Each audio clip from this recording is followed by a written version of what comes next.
Today we're back for the third part of the Linus Tech Tips Linux Gaming Challenge, and if you've been watching the rest of this series, you would know that this hasn't exactly been the smoothest transition to Linux out there. Luke has had his fair share of problems, but compared to Linus, Luke's had an absolutely perfect experience. And today is a little bit different. Both Luke and Linus have a pretty smooth experience. There are some problems along the way, but most of the problems they have is because of the way the challenges are actually worded. Anyway, we'll get into that in a bit. Basically, the idea today is there's going to be 12 tasks, each of which are going to be given 15 minutes. These tasks are going to be related to general office and computing sort of work, not specifically related to gaming. And Luke goes into this fairly positively. Basic office work is much more mature on Linux, and for anything that's not straightforward, there's a good chance that you can find a web app to fill the gap. These days, everything from word processing to basic video editing or even creating 3D models. One thing he doesn't mention here is also image editing. If you need to do, Photoshop style work and you don't want to be using GIMP, Photopea also is a really good option, even though I believe it is proprietary, for the people who don't want to use proprietary software. Before the challenges start, I just want to mention Linus's really weird range of Linux knowledge. If it doesn't, I also have a working Windows 10 virtual machine that I set up using KVM, but this is the guy who didn't know about different package managers on different distros, couldn't work out how to read the error message that it showed up on Pop! OS, but he worked out how to set up KVM. That's not a bad thing. I'm not saying that Linus shouldn't know that. It's just really weird, like what sections of Linux he actually knows about. Cut and paste a file from OneDrive. Oh, man, I was expecting them to come up with some stuff that's really challenging. So just like in Windows, Control X, and I will paste it This should work. to my Kingston thumb drive. By all accounts, it It should is done. work. 3.9 gigs, playing it back. But it doesn't. Yes, I do appreciate the irony. I've had this exact problem happen before. Basically, what's happened here, this is, I think it's like a 3.5 gig file or something like that. The file has, from what you can see, been written to the thumb drive, but for whatever reason, it hasn't actually been properly flushed from the buffer, and the thumb drive doesn't actually think it's actually been written yet. This can usually be fixed by just refreshing the file manager. There's no refresh button in Dolphin, So, Dolphin, like a lot of other Linux file managers, has a refresh button, but it's not in an obvious location, so the easiest way to actually refresh the file manager is just by pressing F5 like you would inside of a browser. The other way you can go and refresh it is by leaving the folder and then coming back in, and everything should be done then. If Linus had just left the thumb drive to do its thing, it would have eventually finished copying over properly, but being under, a 15-minute time limit, it's easier to just do this. Did it just take that long to cancel the move operation? It did. I am grabbing a smaller file. Which is probably the way the challenge should have been set up by default. There was no reason to copy a 3.5 gig file. If you can copy a smaller file, by extension you can copy a big file, it'll just take longer. Challenge 2, digitally sign this PDF.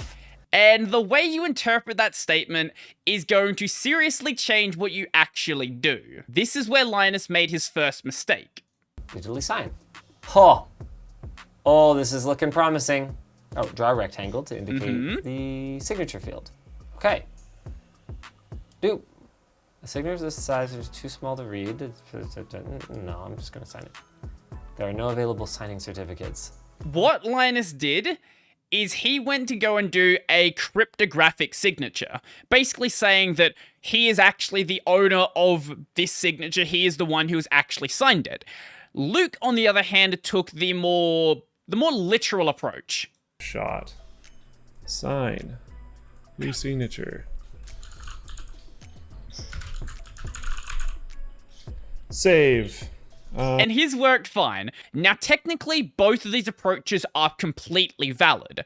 Linus, I guess, interpreted it more in the technical sense, where you digitally sign the document, whereas Luke took more of a digitize your signature. I probably would have done what Luke did, because at least in Australia, having to cryptographically sign a PDF isn't really a thing you need to do. Yes, just, writing your signature onto a PDF can be completely forged with no problem whatsoever, but nobody actually cares here. Apparently, according to commenters in Europe, cryptographically signing documents is a thing that is far more common to actually do, though. I highly suggest checking out the comments under the LTT video because there's a lot of really good discussions about what signing a document actually means and what different countries actually do with their approaches. Now, considering that Linus went down a massive rabbit hole, obviously he failed this challenge. All right. It's clear that this is a thing that you can do, and it's something that I could figure out if I had another half an hour, but unfortunately, it's not something that is quick or easy. And it's not quick or easy on anything. If you need to do this for your job, you're going to have your IT team set it up for all of the systems on that network, and then just everyone magically gets it done. Export a chart from VXL. Right-click, save as picture. Yeah. An Excel file. All you do is This has got to be the chart we're trying to right-click, export as image. Export, and done. They're both using LibreOffice Calc. It's exactly the same on both of them. Nothing really too surprising there. But I have the exact same reaction as Luke here. Did that work? I've never done this before. I literally just screenshot a chart every single time I need to take it out of something like Excel, Calc, whatever I'm using. I didn't actually know this was a thing you could do, but yeah, it's one click. Add a new font. Pay attention to what he's about to open. This is fonts to view the fonts on your system. I'm assuming this is just dragging it into the fonts folder. We'll just do this. This isn't actually a fonts folder, it's just to view the fonts you have installed. It probably should install the font if you just drag a folder in like that. I don't know if you drag the font file in, if it actually will install it, but at least that method won't work. And Luke, being a dev, works out the problem pretty quickly, or better yet, just does this. How do you install a font? Which is the first thing you should be doing whenever you have a problem on your Linux system. Just look it up because someone has probably said the answer already. Or user share fonts true type. There we go. And assuming he had root privileges right now, font in here. That's all you need to do.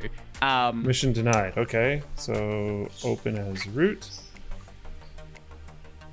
And there you go. Now you're done. That's literally all you need to do. Just put the folder in the folder, and it's done. Luke does have a problem here because, once again, James named stuff weirdly. The folder was called a font. Now, Luke assumed the font was also called a font because he just didn't open the folder. It was actually called Night Zone. He's done here, but he spends another 7 minutes trying to work out what the problem actually is. Linus also had a fairly seamless experience as well, and now the 5th challenge. Print the Word doc. Okay. Now, I assumed that everything was going to fall apart here and nothing would work, because that has been my experience every single time I've tried to print anything. But both Luke and Linus have no problems whatsoever. Everything just works.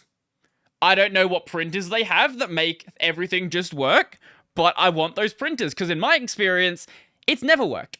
Ever. At all. Now for the 6th challenge, Linus pulls another Linus. Challenge number 6, compress and send all the files on this drive. Pretty easy. Okay, compress here as .zip. Why is it .zip.uqj? Watch the file size. QFU. Well, that brings up nothing. Why would it put that there? Goodbye. Still going up. Failed to open archive, not a zip archive.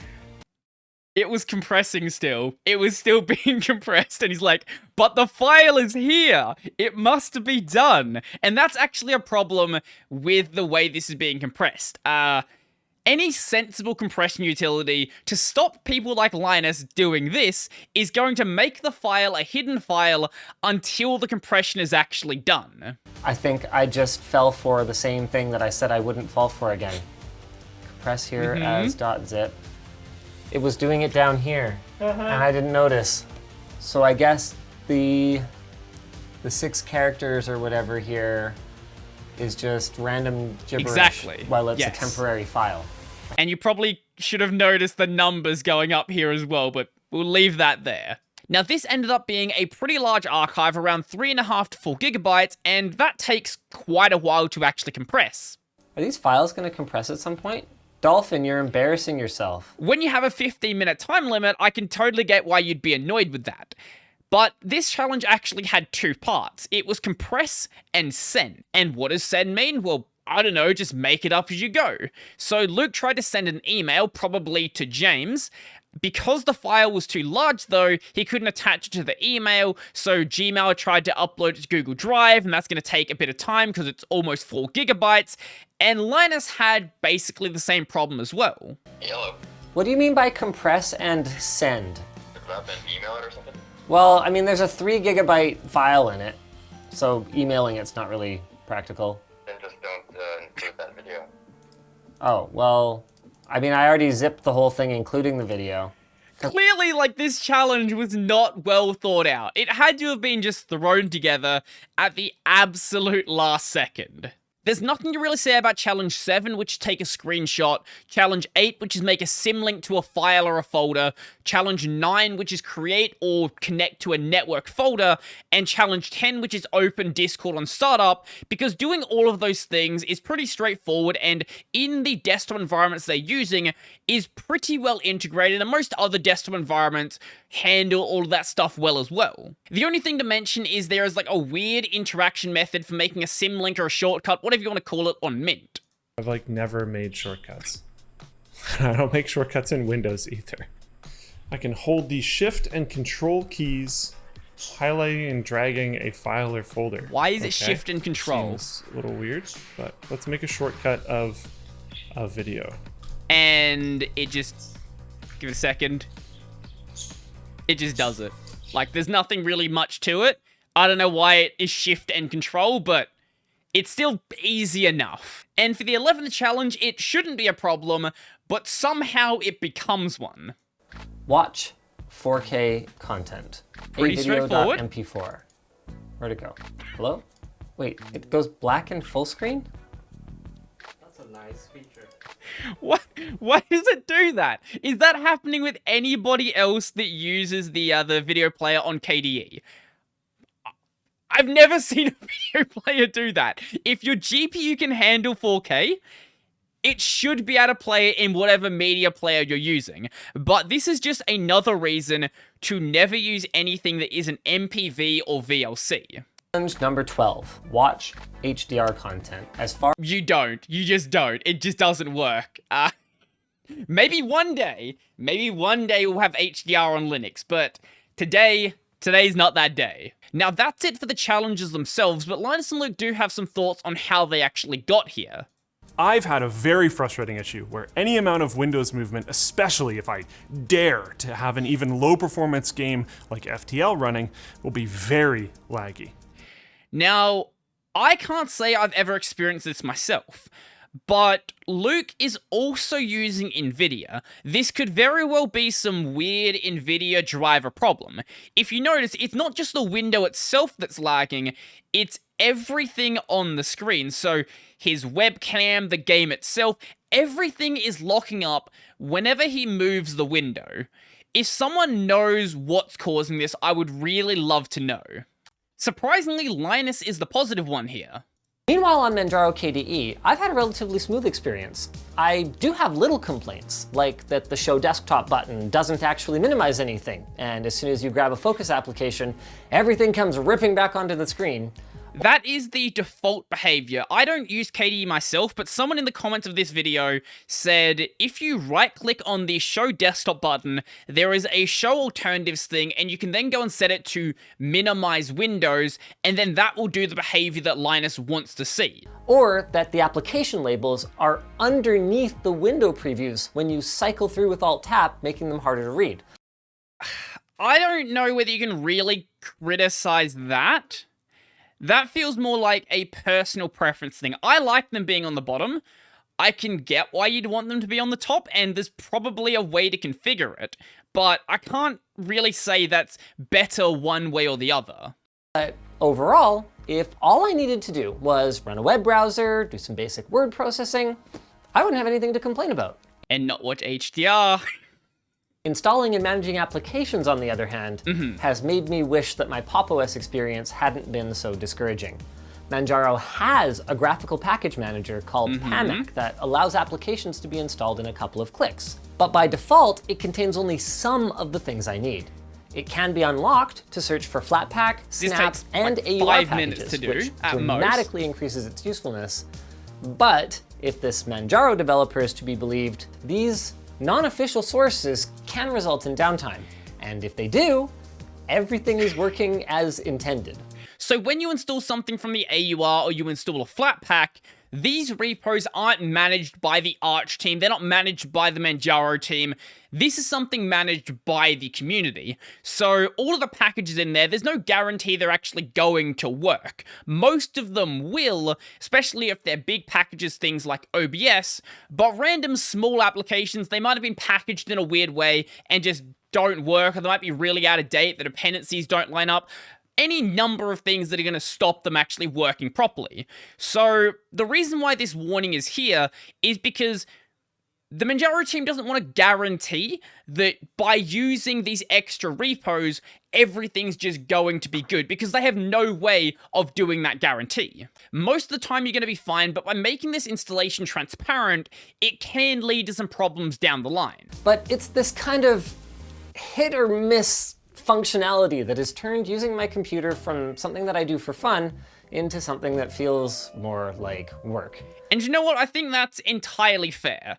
It's one of the many reasons why I wouldn't recommend something Arch-based to someone who isn't looking to, spend a lot of time managing their system. Sure, you don't need to manage it every second of every single day, but compared to something like, Mint, like Ubuntu, like Pop! OS, the level of management you really need to do is considerably higher.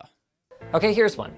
Miraculously, the browser source plugin that I needed for OBS was available in PAMAC through the Arch user repository. I wouldn't call that miraculous. It's there because it's an incredibly popular plugin, and OBS on Arch Linux is not packaged properly. This is a problem that I've made a video on, I think like 4 or so months ago. Basically, the version in the Arch standard repos is missing a bunch of basic features because the Arch team refuses to fix the way it's actually packaged, because it relies on an extra dependency they would have to add, then they'll have to have 2 versions of that dependency in the repo, and they just don't want to do it. So if you want to have a better version of OBS, you have to go and either download this plugin or get it from the AUR. In my case, I used the Titan 652 version of OBS because this version comes with everything that is available on Linux. Now, Luke also had the same problem, but for a different reason. I wasn't able to install the browser source plugin as easily as Linus was. I did figure out how to get it to work eventually, but in the hardest way possible, because using my Windows brain, I installed OBS by following the commands on their website, rather than using my distro's package manager. If I had actually started with that, the main OBS install would have just included the browser source plugin to begin with. In my opinion, it's an unintuitive user experience to not include the browser source plugin by default for all the main ways of acquiring OBS. People have Yes, Arch team. That's you. Fix it. It's been like that for a very long time. But hey, you can fix it yourself if you want. It is buried under the build instructions tab, but come on. Honestly, some of Yup, that's pretty much how I feel as well. That's why if you're on an Arch-based system, just use the version from Titan 652. If you're not, use the Flatpak or the Snap and you'll be good to go. Honestly, some of my dumbest problems have been caused by my default file manager, Dolphin. Among other things, it does not allow the user to copy anything into a folder that requires administrative privileges. So that is the way it works by default, but it actually does have the ability to do that. There's actually a plugin that will add this functionality. It's just not an obvious thing that you can actually add. I've run into this twice so far. Adding insult to injury, the community responses to this user who shared my concern. I'll leave these posts linked in the description down below. That not everyone wants to copy files using the terminal, and that Linux should allow the user to do what they want to do with their computer, were some of the most painfully condescending and stubborn things that I've had the displeasure of reading throughout this challenge. They are definitely a fun forum post, to say the least. It's just a bunch of people sort of like saying how elite they are about Linux. Like, oh, I can type this faster than you can move your cursor. Like, that has nothing to do with what's being said. They just want to show off on the internet. Now, I lost my link to the tweet, unfortunately, but I saw an interesting criticism of this series that basically accused me and Luke of intentionally smearing Linux I actually can't believe he's addressing the LTT conspiracy and its developers, because we were going to come into this with a basic Windows gamer perspective and try to do things the way that they do things. Well, newsflash, guys, that's most people.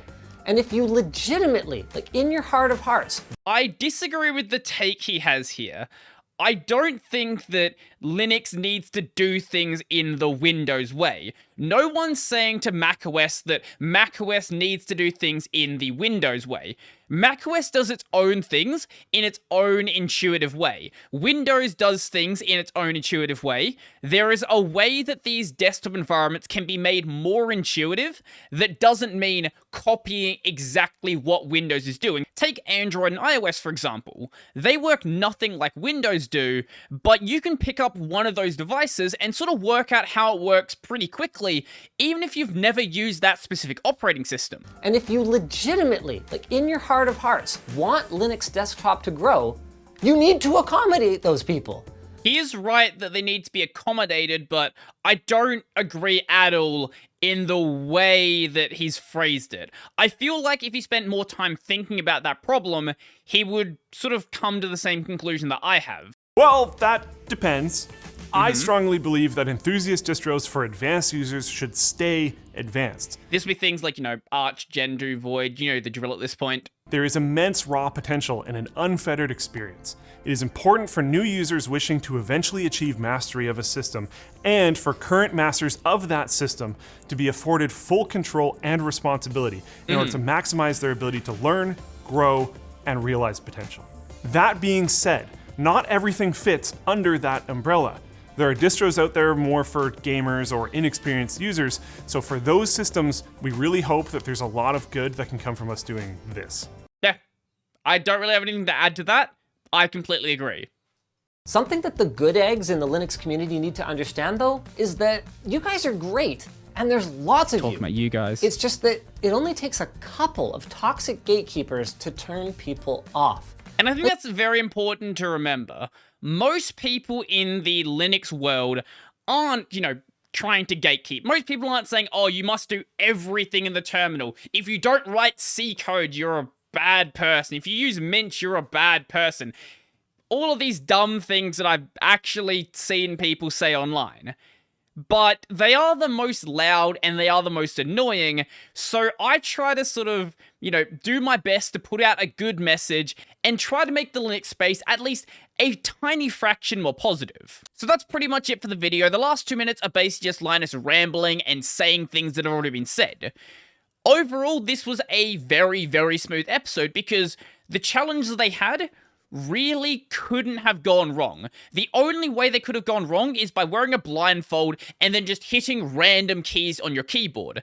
This is one of those times when I feel like Anthony really should have been involved in setting up the challenges, because there are things that could have been added that actually would have caused problems. Things like opening up a PSD file, the Photoshop files, or opening up a Word document that has very specific formatting and getting that formatting to actually be the way it should. What they had on the list just really didn't make any sense for this video. However, if the goal was to put a positive light on Linux after the last 2 episodes, it has certainly done that. I recommend checking out the full LTT video because there was a lot that I skipped over because, nothing I really had to say about it, but I feel like this actually was a good video. The second episode had so many production issues, but this one, it looks like they were actually trying. So if you like this video and you want to support the channel and become one of these amazing people over here, go check out my Patreon, subscribe to Only Bearer Pay, linked in the description down below. I've got a podcast called Tech Over Tea, available basically anywhere. I've got a gaming channel called Brodie Robertson Plays, where I live stream twice a week, upload about 5 or 6 YouTube shorts, and this channel is also available over on Odyssey. That's going to be it for me, and I'm out.